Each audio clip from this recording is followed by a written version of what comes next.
নাই। একবার আল্লাহ তাআলা আজরাইল আলাইহিস সালাতু ওয়াস সালামকে ডেকে বলল, ও আজরাইল, তুমি তো দুনিয়ার ভিতরে প্রতিদিন হাজার হাজার মানুষের জান কবজ করো।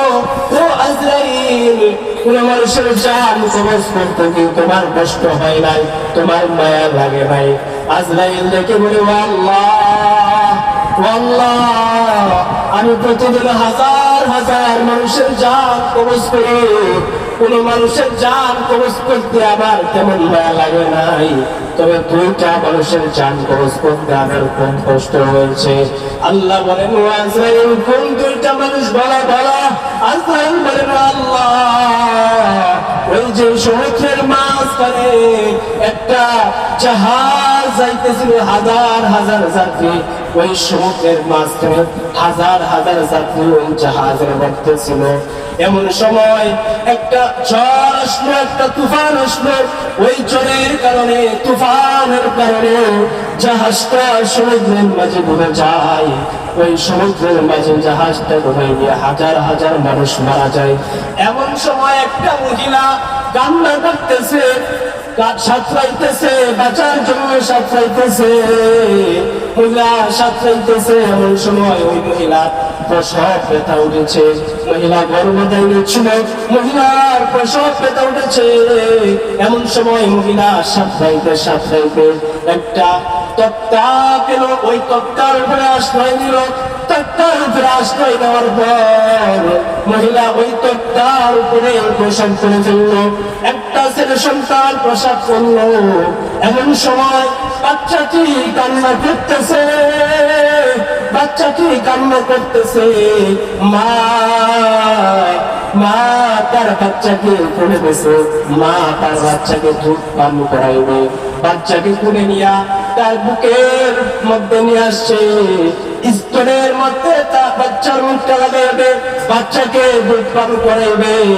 এমন সময় তুমি আমাকে বলছিল, ও আজরাইল, দ্রুত গতিতে যাও, ওই যে দেখো, ওই যে দেখো, সমুদ্রের মাঝখানে একটা মহিলা বাচ্চা প্রসব করেছে, বাচ্চা প্রসব করেছে, মা তার সন্তানকে দুধ পান করাইতে চাইতেছে। তুমি যাও, দ্রুত গতিতে যাও, সন্তানের মুখ তার মায়ের স্তনের মধ্যে লাগানো করবে, তুমি তার মায়ের জানটা বাইরে করে নিয়ে আসো। আজরাইল বলেন, আল্লাহ, তুমি যখন আমাকে আদেশ দিয়েছিলাম, আমি যখন ওই মায়ের জানটা বাহির করব, আমার খুব কষ্ট হইতেছিল। আল্লাহ, ওই সমুদ্রের মাঝখানে এমন কোনো মানুষ নাই, আমি যদি ওই মায়ের জানটা বাহির করে ফেলি, এমন কোনো মানুষ নাই যে সমুদ্র থেকে এক ফোঁটা পানি উঠায়া ওই বাচ্চার মুখের মধ্যে নিবে। আল্লাহ, ওই বাচ্চার মধ্যে আবার মায়া হইতেছিল, আমি জানটা বাহির করতে পারতেছিলাম না, খুব কষ্টে ওই মহিলার জানটা আমি বাহির করে। আল্লাহ বলেন, ও আজরাইল, আর কার জন্য তোমার কষ্ট হয়েছিল? আজরাইল বলেন, আল্লাহ, ওই যে বেঈমান সাজ্জাদ তোমার সাথে ওয়াদা করেছিল, সে তোমার জান্নাতে যাবে না।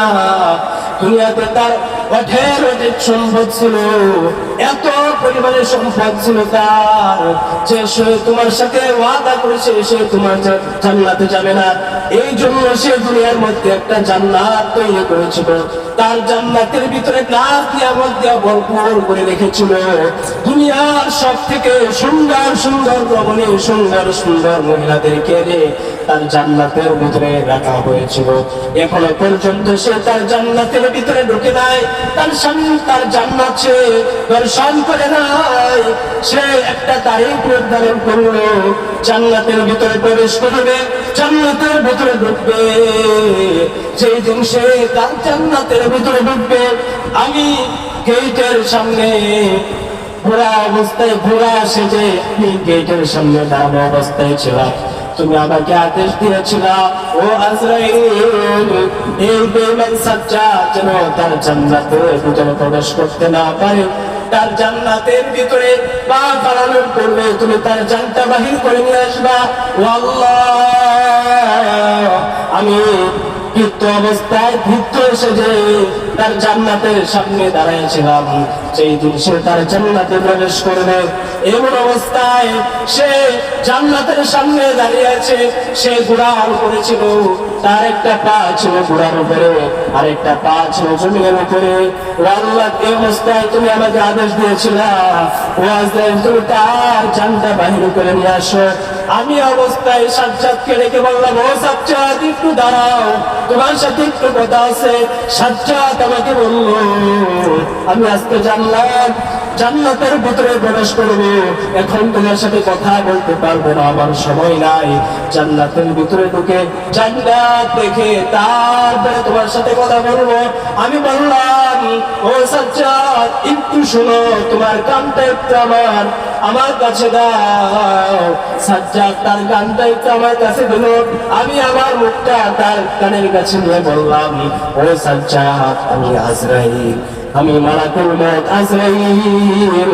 এই কথা শোনা মাত্র সাজ্জাদ কান্না করতেছিল আর বলতেছিল, আজরাইল, ও আজরাইল, আমাকে একটা মিনিটের জন্য একটু সময় দাও, আমি আমার জান্নাতটা দেখে আসি, তারপর তুমি আমাকে মেরে ফেলো, তারপর তুমি আমার জান বাহির করো। ও মুসলমান ভাইরা আমার, সাজ্জাদকে আল্লাহ পাক রব্বুল আলামিন এত সম্পদ দিয়েছিলেন, তারপর সে দুনিয়ার মধ্যে থাকতে পারে নাই। তার মৃত্যু যেদিন লেখা ছিল সেদিনই মৃত্যুবরণ করেছে। সুতরাং আমাদের মৃত্যু কখন হবে আমরা জানি না, আমাদের মৃত্যু এক মিনিট পরেও হয়ে যেতে পারে, আমরা এখান থেকে নামাজ পড়ার পরে আমাদের মৃত্যু হয়ে যেতে পারে। এই জন্য আমাদেরকে পরিপূর্ণ মুসলমান হতে হবে। মৃত্যুর পূর্বে আমাদেরকে ইসলামের ভিতরে পরিপূর্ণভাবে প্রবেশ করতে হবে।